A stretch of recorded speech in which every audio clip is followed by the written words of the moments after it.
Let me show you this graph and tell you exactly what I did right about here, because I've had the channel for quite a long time and it kind of did nothing for years. And then it starts to go up. And then right here, what in the world is going on? That's what this video is about. I want to tell you the two tools that I used, the approach that I decided to put into use. And I also want to talk about the overall strategy. And also, I do want to talk about one thing that did not work for me. So I want you to know in case that's part of your approach. Let's dive in.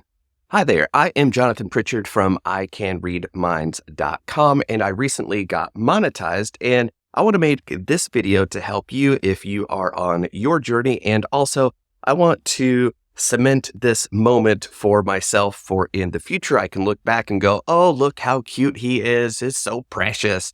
So I want to just explain everything that I did to help you on your path as well with the very simple system that I put together, because I have a 17-month-old daughter. I've got a full-time corporate job. I tour and do shows all over the country by night.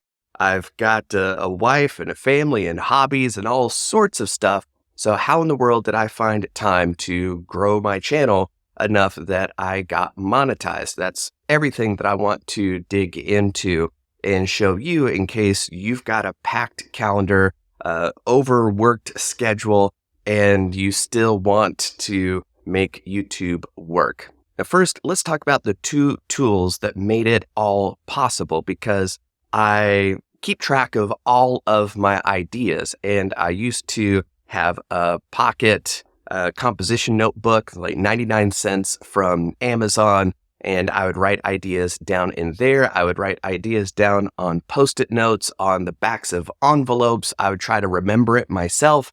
And I wound up spending more time looking for the notes than I had to record. So I might have 30 minutes to record and that's it. And then I spend 20 minutes of it looking for, oh, what was that idea for this video? So I wound up not being able to make videos. And then I wouldn't be able to put out anything that somebody would see. And therefore, why would my channel get bigger? So that was the first really big problem that I needed to solve. Was I needed to keep track of all my ideas in the same place so that when it's time to make a video, I don't spend any time looking for those details or information or notes or script or anything else. It all has to be in the same place all the time, every single time. So that tool is Obsidian. I put everything in Obsidian, and we'll talk about that a little bit more later in this video. You'll see why. The second tool completely changed my life, because I've had 2 or 3 podcasts throughout time, and I've shut down all of them because it takes so long to edit conversations and footage and put something together that I would be proud enough to put out into the world. And if you've ever edited a podcast, you know how frustrating it can be to just try to decipher the waveform and try to go, oh, I can recognize that word because of the shape of the audio, and how difficult and time consuming that is. I wound up needing to spend something like 4 hours on a 1-hour conversation to get anything together that I would publish. And that kind of 4-to-1 editing to recording time just would not work.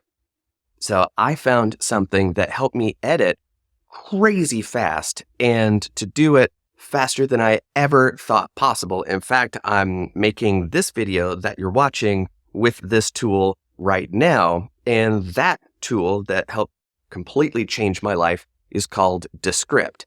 And what it does is you import your video, and then it will transcribe everything that you said in the video into basically like a Word document. Then when you edit the words, like it's a text document, it changes the video that you are looking at. It also does a whole bunch of other cool stuff. Like if you can never get your audio just right, there's one button that you click called Studio Sound, and that is the miracle of all miracles, because I would spend a lot of time in Adobe Audition trying to get my audio just right and then bring it into iMovie, and it just never worked well.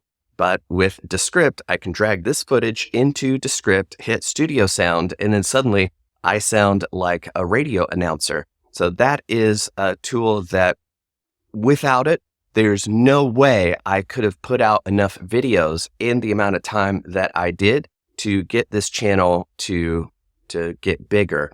So if you were looking for a way to get videos out faster, I strongly suggest that you check out Descript. And I've got links to both of those in the description here.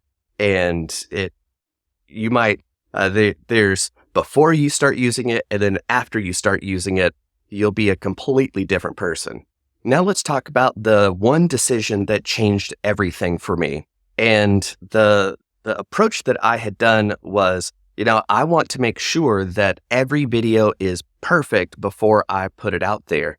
And there's a story that I don't know if it's true or not, but it's useful nonetheless, which is, imagine there's a pottery class, and the pottery class gets divided into two groups. The first group is going to be graded on one pot that has to be perfect. The other group is graded on the number of pots that they make over the 6 weeks or semester or whatever. So those two groups, this first one works on one pot the whole time. These guys make as many pots as they possibly can. At the end of the time, which group do you think has better quality pots? A lot of folks think it's the work it until it's perfect group, but it's actually the group that churns out as many pots as possible. And that's the approach that I used, which is, I don't care what I wish I could fix on this video, send it out there, and any detail that I wish I could have done better on this video, instead of spending more time polishing the last few percentage points of quality out of this video, you know what? Let me keep that in mind for the next one, and then the next one, I'll put in that work to avoid that problem in the first place. So the idea is just get out as many videos as you can. The cool part about that, the benefit, is before you get monetized, before you've got a huge audience, is the perfect time to be bad. Put out as many bad quality pots as you possibly can, and who's going to see it? Your mom, maybe, your friends, maybe, but basically, those videos aren't going to hurt you. They're not going to hurt your channel. They're not going to drag you down. What they are going to do is help you put in those reps so that when it comes time that you slowly start getting more and more of an audience, you start getting more eyeballs on your work, you've already got your 50 videos out of the way and they're awful. You're going to wish you never made them. You're going to hope nobody ever sees them. You might even turn them back to draft so that they are not live on your channel, but you have to have gone through those videos in order to get comfortable in front of the camera, in order to get used to editing, in order to set up your environment so that you can edit more easily down the road. You have to go through all those videos to learn all the lessons that you need to learn, because let's face it, there's a lot that you need to know in order to make YouTube work. So as one of my performer friends said, when you're first starting out, everybody needs a place to be bad. And in the comedy world, that's open mic nights. On YouTube, it's when your channel has 7 subscribers and they're all people that you know. Who cares what they think? If they love you, they'll be supportive. Anyway, just put out more and more videos and learn as much as you can about the process to standardize it.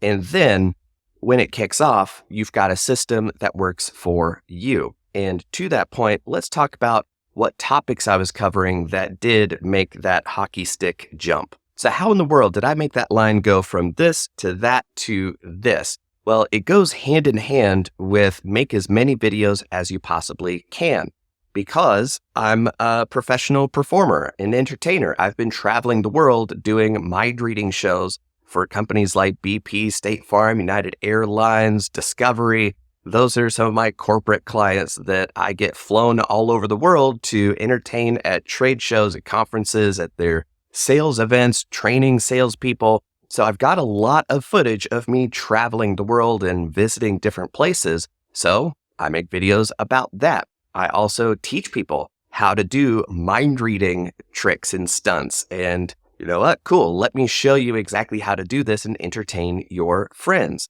Also, I've got videos about how to train salespeople and how to close $1 million deals worth of revenue per year. So all those things are incredibly valuable, but nobody wants it. Nobody wants it for me. They don't know who I am. For some reason, I might get 70, 80 views at most over weeks for any kind of video like that. So what's the thing that I've got experience with that I can talk about with authority, and I can make videos about it, all sorts of different subjects and questions and topics that has an audience that wants this kind of stuff? And that topic I stumbled upon because I basically made a decision to myself. I go, you know what? I want to document this so that I can look back on it later and see exactly how I've done this stuff so that I don't forget.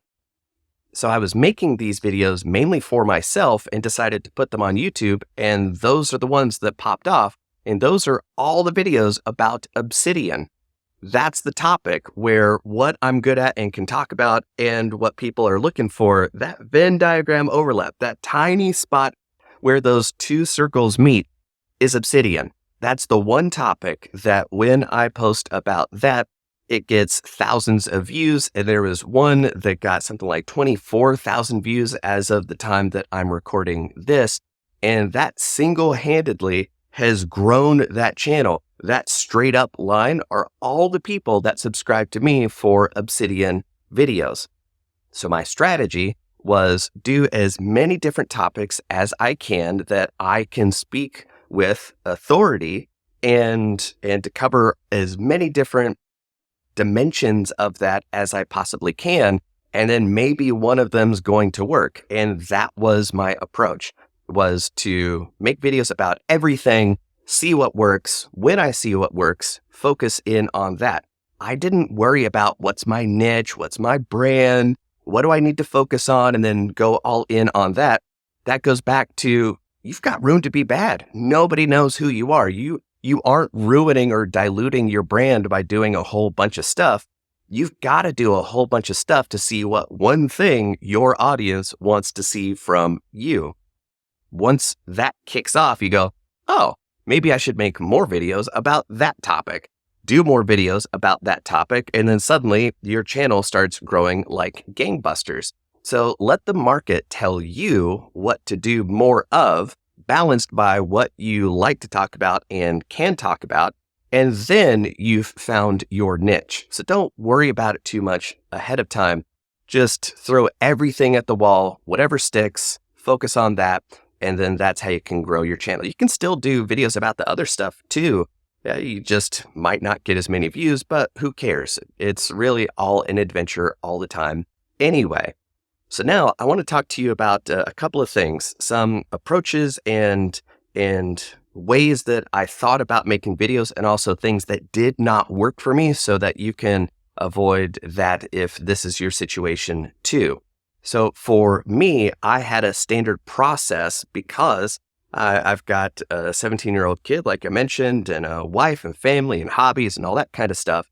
So basically, from the moment I wake up until my wife goes to bed, it's full tilt. My plate is full, which is why almost every single video that I've recorded was done after 10 p.m. After the whole house is asleep. I'd be down here in the living room. I would set up the lighting and the camera and everything, and then film during the evening in the 1 to 2 hours that I'd have before going to bed. Then I would edit throughout the day on my lunch hour, before work, after work, when I could grab a couple minutes. And that's how I would churn out one video per week, because that was the commitment that I made to myself, was I'm just going to make one video per week. I don't care how bad it is. I don't care if there's a glaring error and I go, maybe I don't put this one out. I don't care. It's going out. I have to put one video out per week. Now, the thing that did not work for me, that was like actively not good for me, I actually even invested in a virtual assistant, somebody who's really good at using Descript. And one of the miracles of Descript is that you can take a video like this, horizontal, and then turn it into vertical or square or whatever other aspect ratio that you want, and then pull out clips for shorts on YouTube or reels on Instagram or whatever they call it on Facebook, TikTok, you name it. If you want to do short form content pulled from longer videos like this, then it's really easy to find a minute's worth of script, copy that, paste it into a new format, and voila, you've got your short. It's also crazy easy to do the embedded closed caption, right? The subtitles, to put those in the video. Really easy to do that with Descript because it already has the script and it automatically times all the words to what you're saying. So it's crazy. Like, check it out, really. But for me, I did shorts, one a day, every weekday. So 5 a week for 3 months. And it got me 17 subscribers here on YouTube. I paid that assistant for 3 months straight to get one short a day, and it got me 17 subscribers. That's it. So after that experiment, I go, maybe I'm not cut out for shorts because I do 15, 20, 30-minute videos pretty much in one take, because once I start going, I'm just sharing everything I can think of about the video, and that winds up being a lot longer than 10 minutes. So it might just be me and what I talk about and that I've got too much to say. I don't know. All I do know is that the shorts did nothing for me on YouTube, on Instagram, anywhere else. So that was a valuable experiment for myself to find out, is this something that I should be investing my time and energy into? And the answer was a resounding no. So I sunset that. Shorts aren't even on my radar anymore. And I decided to go all in on long form conversations like this, where I get to just talk with you.